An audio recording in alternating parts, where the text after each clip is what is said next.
మెజార్టీతో భారీ మెజార్టీతో కూడా మారుకోట పార్లమెంట్ సభ్యులుగా మరొకసారి గెలిపించేదిగా అమ్మవారి దీవెనలు అందించాలని మనస్ఫూర్తిగా చుట్టుపక్కల గ్రామ ప్రజలకు, మా అక్కలకు, మా అన్నలకు, మా మిత్రులకు పాటిస్తే మనస్ఫూర్తిగా ఈ ఆడబిడ్డగా ఈ మీడియాలమ్మ సాక్షిగా అమ్మవారిని ప్రత్యేకంగా మీ అందరి కుటుంబాల మీద, మీ మీద, ఈ నియోజక ప్రాంత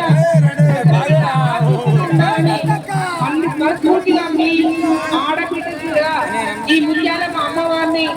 ప్రత్యేకంగా కోరుతా ఉన్నా. మొన్ననే నాకు కేసీఆర్ గారు ప్రత్యేకంగా మరొకసారి ఈ మహబూబాబాద్ పార్లమెంట్ మరొక వారు సేవ చేయడానికి నాకు పార్లమెంట్ సభ్యురాలుగా వీళ్ళందరినీ ప్రకటించినందుకు కేసీఆర్ గారు ధన్యవాదాలు. ఇవాళ మొదటి రోజు అనుకోకుండా ఏకాదశి, దానితో పాటు ఎంతో పవిత్రమైన ఈ చిన్ననాగారం ముత్యాలమ్మ గుడి సమక్షంలో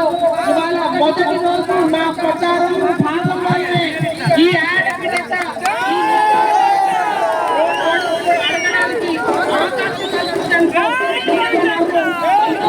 అలా చేకూరింది. పూర్తిగా అమ్మవారి ఆశీస్సులు ఈ ఆడబిడ్డ ఉంటాయని చెప్పేసి భక్తులందరూ కూడా మరొకసారి మీ అందరి ఆశీస్సులు దీవెనలు పూర్తిగా నిండుగా ఉండాలని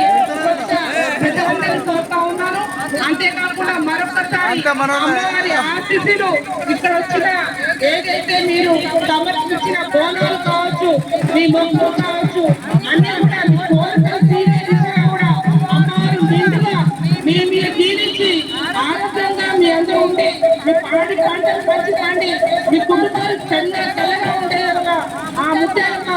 మీ అందరినీ కూడా దీవించాలని మీ ఆడబిడ్డగా మీ నాన్న కవితగా ప్రత్యేకంగా